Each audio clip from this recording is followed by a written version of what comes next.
Hi everybody, Jackson here. Welcome back to the Daily Endeavours for the 2nd of March. We've got a 15 seal set. As always, timestamps, chapters will be in the description if you want to fast forward to one of these.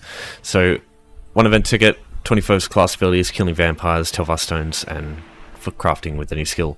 So, pretty good set. Everything is fairly straightforward. So, I'll start off with event tickets because, I know people want those. I think, it's probably the most practical one to go with. So, it's very easy to do, but there's a couple of caveats you want to know before you get into this.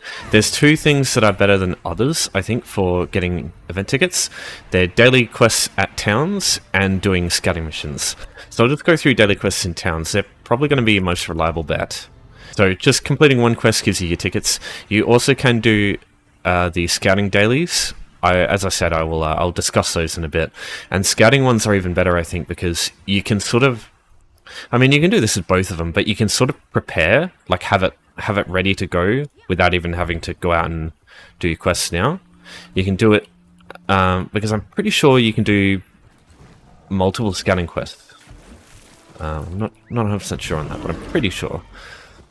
Alright, so as far as towns go, there's a bunch of different towns. And which one you go is going to depend a little bit on which faction you are.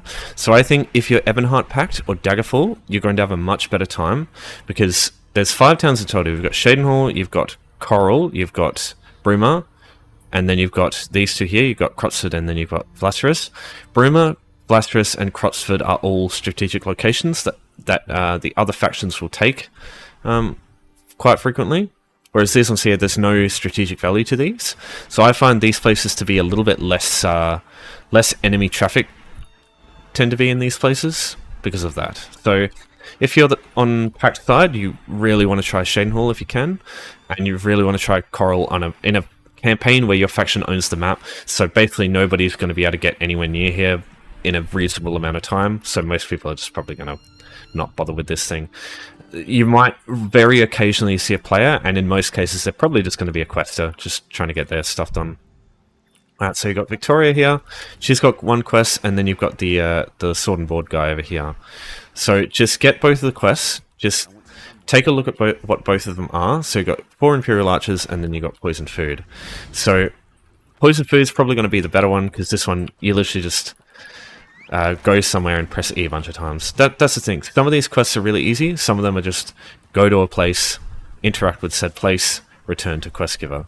But on the other hand, some of them are like go to a delve on the other side of, or like go to this delve or go to this delve, and yeah, sometimes they can, like, you have to go through the delve, you have to kill the boss. The boss might not spawn straight away. There's all sorts of shit that can get in the way. So the most simple one to... Hello?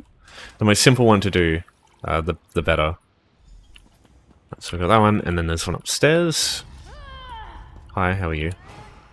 I keep doing that. Whoops. It's probably fine for the crafting with any skill endeavor. Yeah, apple baskets are actually really good, but I'll get to that when I get there. This here is also one of the other quests you can get, and that one's also really easy. There's another Ebonheart Pact player. That's why you really want to try and use the places that are most into the area of your alliance, because then they'll generally just be people from your side. Yeah, there's another person there. Unlike last time. Alright, so now you get your tickets, that's it. So yeah, I think that's the only really practical way. There's a couple of other things, but I think that's going to be the most practical way to go. Now let me quickly go through scouting. So what you can do here, oh my god, there's fucking heaps of people. What you can do to quickly get back once you've done your quest is go to Imperial City, queue for that, and it will come up with like a thing saying, "Are you sure you want to go?" You just accept it. Maybe just if you're not sure how safe it is, just go stealth as well, because you can do that while you do this. And so you accept that, and it'll take you out of Cyrodiil into Imperial City, into a safe area. You just turn around to this spot here. You'll see it on the map with the little circle icon, and use exit. You can do the Tel Var one, but I think that's not as good as the other options.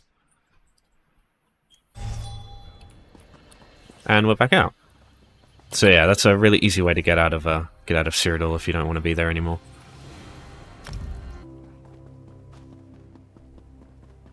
Alright, so scouting missions. So if anyone remembers the event tickets daily that I did the other day, they'll know I basically saved a scouting mission for later. So in this case, I'm just going to use it. As you can see, we get our event tickets really easily. So this is like a really cheesy, but I think really good way to also do them, because unlike the towns where you have to go out and get to the town and then hand the quest in, this one you just go to the board, like right next to where you spawn as soon as you enter Cyrodiil. So it's really easy to use. So scouting missions, what are they? They get you to scout either a keep or a resource under enemy control.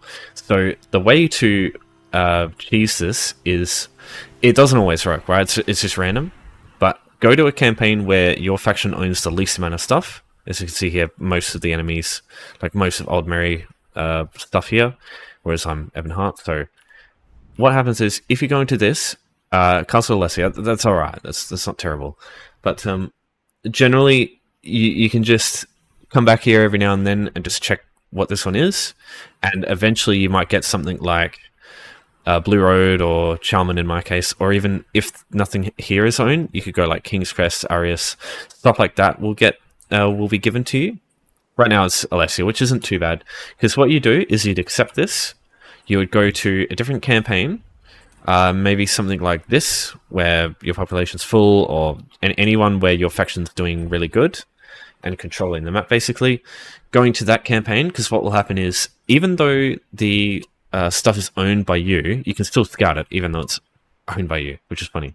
So you go there, you scout it, takes like 10 seconds, your character does an animation, and then you're done. You just go and hand that in. Now, what I suggest you do is do like, if you just don't want to bother doing like the daily quests in towns, just do one of these. I think, because you can see there's another one here, I just handed one in and now I've got another one. Just like do one and then have another one on standby if you can, because that'll really help. Because yeah, on days where maybe like you had a long day at work, you can't be fucked, you can just use something like this to get it done easily. Yeah, all the other ways, you got all these dailies here, you got the Imperial City stuff. Generally, I just find it's nowhere near as reliable as this stuff. Even the scouting one is not really reliable. Even the towns one is not reliable if none of your campaigns are your faction is like strong in those. So yeah, I don't think this is the best option, but I know, like for the dailies, but I know people want the tickets, so I think it's worth it making an exception for this.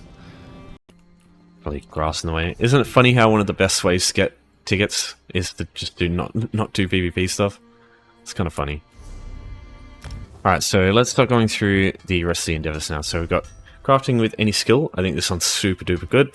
So there's a bunch of avenues you can take for this. Firstly, you can go to things like blacksmithing stations, go iron daggers. They cost 2 iron ingots each, 1 adamantite or 1 star material. So you can just buy a little bit of iron ingots from a guild store, costs very little, and you only need 5, so it's just 10 iron ingots. And then the adamantite, you can go to any blacksmith or clothier or anything like that. They sell adamantite, all the star materials for 15 gold a piece, as many as you need.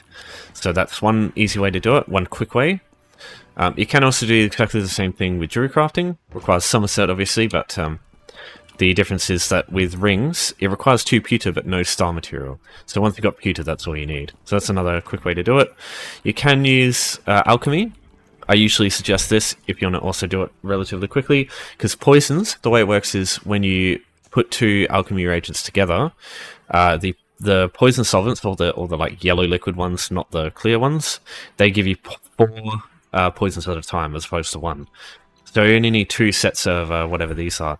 Now the easy way to know is if it says unknown, it will work. If it says inert, so if I go this, if you do that, it won't work. So you just have to make sure it says unknown.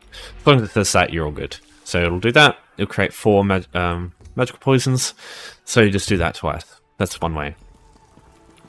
I'll post my most common alchemy like pairings I usually go with, the ones that are usually cheap, usually in higher quantities in guild stores and stuff like that. Now, if you don't want to spend anything, I mean, you do have to spend something first, but after investing in this like one thing, after that you won't have to spend anything. So you want to go to any chef in the game, This one here, baked apples and banana surprise. You want these 2 recipes. So use these up. So if you want this chef, you can just find them in Salt Springs Tavern. It's just a bit south of the Volcal Guard Way Shrine that you start with in the game. Now what we want to do is, in Volcal Guard, we want to go to this pier over here. It's like a square-shaped pier. That was a useless jump. You'll see an apple basket. You'll see a tray here with some bananas and apples in it. Take that stuff. And an apple basket here. So once you've got all that stuff, you only need like... Yeah, you only need 5 items. And there's way more than 5 usually. But yeah, just go nuts if you want. Just to save some for later too. For when this one comes up late. Next up. So fruit dishes. Banana surprise, baked apples. Just whichever one you've got. Just craft as many as you need, so 5 there, and that's another one as well. So like 99% of the time there will be enough bananas and apples there to do 5 items with any skill, but if not, just leave the zone and come back. You can travel inside Mariska's public house or into the Outlaw's Refuge. That also counts as leaving the zone. You can come back and this stuff will respawn, so that's a way to just keep repeating that as well. Really good for the weekly crafting with any skill ones, because you can just do that over and over to get it done for free, basically.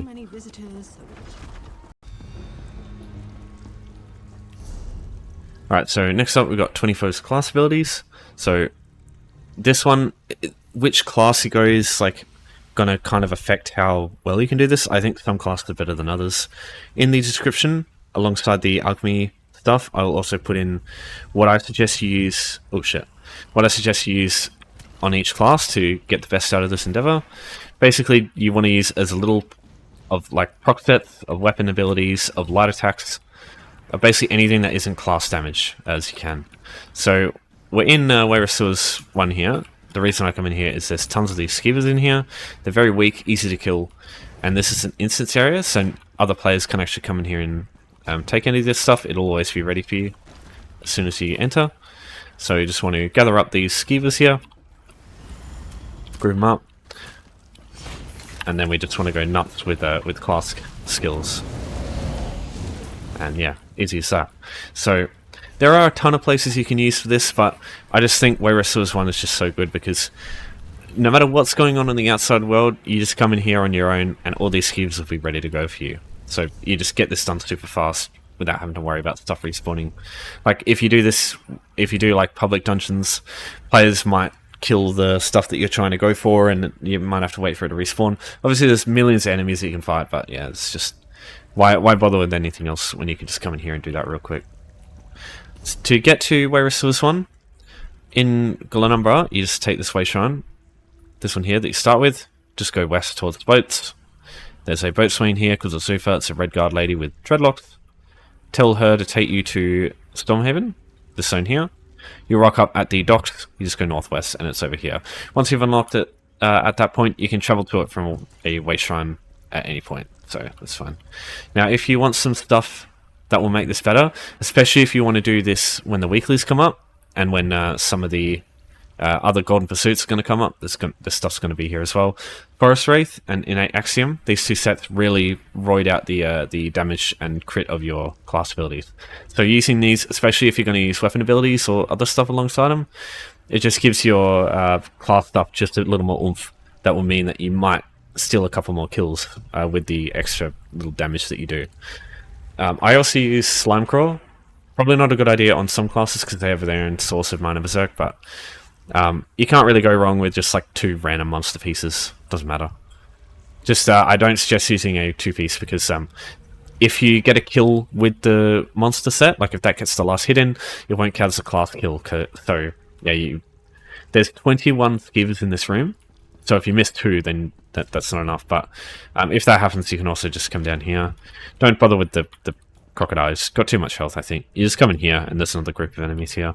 And if you want, you can just pull these guys, put your stuff down, go into this corner because it'll cause all the melee enemies to come to you, and then all the ranged enemies group over here. And so you can just pull everything over here instead. And just corrals all the enemies into one spot and makes it easy to kill them all. And so yeah, you've got more enemies down there. You will struggle to run out of stuff to kill for the class abilities in here, I think. Alright, so now we've got vampires. Blood Fiends are probably going to be your best bet. Riven's Fire is the zone to be, because this place is full of these things, but you've got other options, and some of the other options might actually be a good idea. You've got groups of these Spell Fiends here. Oh, Spell Fiends, vampires. Yeah, I've already spoiled the surprise. So just need 5 of those. Moira's Hope here. Let me bring up all the images. Moira's Hope right here. This place is full of Blood Fiends and Montclair vampires. You've got a few vampires over here. You've got tons of Blood Fiends in this area here. That's most of the vampires. There's more up here, but it's like quest related and it's a pain in the ass getting to them, so I wouldn't bother with that. There are more vampires in Cold Harbor. If you go to the Orchid after you've done the main quest line, or use the Cold Harbor Surreal Estate to travel here, you can do that too. But getting up here is a pain in the ass because you have to do some quests first.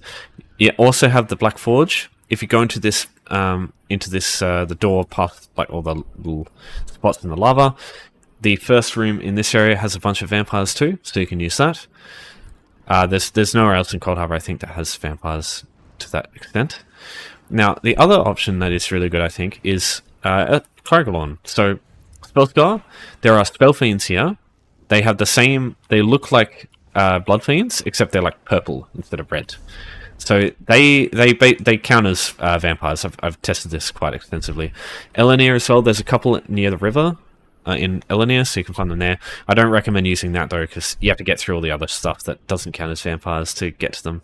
But yeah, Spellscar here, there are tons and tons of Spell Fiends. You can also find them in the little like celestial rifts that you find, but yeah, don't really need anything aside from Spellscar, I think. You've also got what is it called? So Castlethorn has a ton of vampires in it. It's an instance area, just like the Skivers, so it's another way to easily get your vampire kills. Now, the only thing about this one is they're quite strong, so don't go in there with like a level 10 character. You'll struggle. You want something that like is a proper damage build. Otherwise, yeah, everything in there hits quite hard. So because it's a advanced dungeon, even a normal, it's not the easiest thing in the world to do solo. But yeah, those are your options for vampires, or the ones I would suggest. You can also find them in dolmens, but it's not reliable, I think, because it's random which ones spawn. Sometimes you would just get anything but vampires for ages, and then yeah, it's just not great for time in that case. All right, let's talk about the last one. So we've got farming Tel Var. I think you should avoid this one. I think all the other options are easier, but I'll still talk about it anyway. Oh, god damn it. So this one, you have to come to Imperial City. You have to kill the NPCs. I mean, you can kill players too if you're fucking crazy enough, but most of your easiest way to do this is just kill some NPCs. So you've got big enemies, you've got little enemies. Anything that you kill here will give you some Tel Var. So as you can see there, one enemy gave me fucking lot, Jesus Christ. So I'm almost halfway from a single enemy. So there's a couple of things to go through the reason this is actually really quick. So this is the only way I would suggest doing this. The only way I would suggest doing this is being a little bitch, sitting at the top of the tower here with a 4 times Tel Var multiplier at the bottom here, with 10,000 Tel Var in your inventory. This is why I suggest being a little bitch, because you do not want to go down there and risk getting killed by powerful players. What this does is it increases the amount of Tel Var that you gain by 4, and look through the campaigns, look for ones that have lots of these districts controlled by you, because they also increase your Tel Var gain by 33%. So those two things together make you get fucking ridiculous amount of Tel Var. The only thing is, you really want to be careful around here, because usually you want a damage build here, like a PvE damage build, because that's the quickest way to kill shit. But if players see you, they can kill you super fast around here, so you just want to be very careful, especially with gankers, because they're the ones who are going to kill you super fast. Yeah, so, for example... Oh yeah, he's bloody reset, god damn it. Alright, let's hit this guy real quick. Yeah, so that's another 74, so we literally need 2, I think. Yeah, 2. But yeah, these big boys here, these ones, these are the best for getting your Tel Var, because a single one gives you tons. Gotta get him through his healing. Yeah, so 200 from a single one. So killing a single one of those will get you this endeavor done. Obviously, the amount of districts you control affects that. If you don't have any of these, it's like I think it's like 120 something for a full-time multiplier. But you can get crazy amounts of Tel Var just doing that. But yeah, I wouldn't suggest this in the long term because you can't rely on that too much. But yeah, if you just want to get this one done super quick, that's usually how I suggest it. So the sets I'm using Fire and I'm using Shattered Fate. I think Fire's getting nerfed. You can't really use it with Snipe like I can. You just have to light attack while you do it. So what I would do after the patch, because what's going on is Way of Fire is getting changed to dealing damage with a light attack. So what I would do in that case, instead of hitting them with Snipe first... Oh, sorry. Let me redo that. So when you hit Snipe, light attack just afterwards. That's usually how I would go with Way of Fire after the patch. I think. I'm not a mastermind when it comes to damage, but all three of those together will deal quite a bit of damage, and usually that will kill one of those Dremora NPCs in one hit. Alright, any questions about any of this stuff? As always, just let me know. But that's Endeavor's done. Oh, sorry, I'm using Ochre Soul too. That's why Snipe does so much fucking damage. One more thing. So, if you accidentally fall down there, just don't panic too much. Just go into a corner somewhere. Try and hide. Because the issue is, if you go down there, you can't get back up easily. You have to go through the sewers. It's a fucking real pain in the ass. You'll probably get spotted by a player while you're going through, or you've got to deal with a lot of Daedra on the way, and it's just rough. It's like a well. It's way easier to get down there than back up. So, what you want to do in that case, as soon as you go down there, go to Cyrodiil, right-click, enter campaign, and queue to Cyrodiil and port out. So it'll do just like we did with the quest in towns, where it will take you out into a safe zone in Cyrodiil.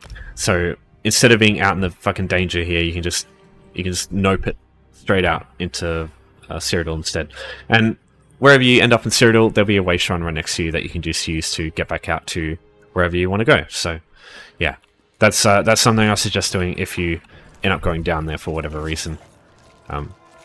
Like you can go down there with no Tel Var and just not care about getting killed, but the amount of time it'll take doing this will just make it not worth it, I think, compared to any of these other ones. Alright. Any questions about any of this stuff? As always, just let me know. But yeah, that's daily's done, I think. Thanks everyone for watching. Thanks for your support as always. I'll see you next time, and take care.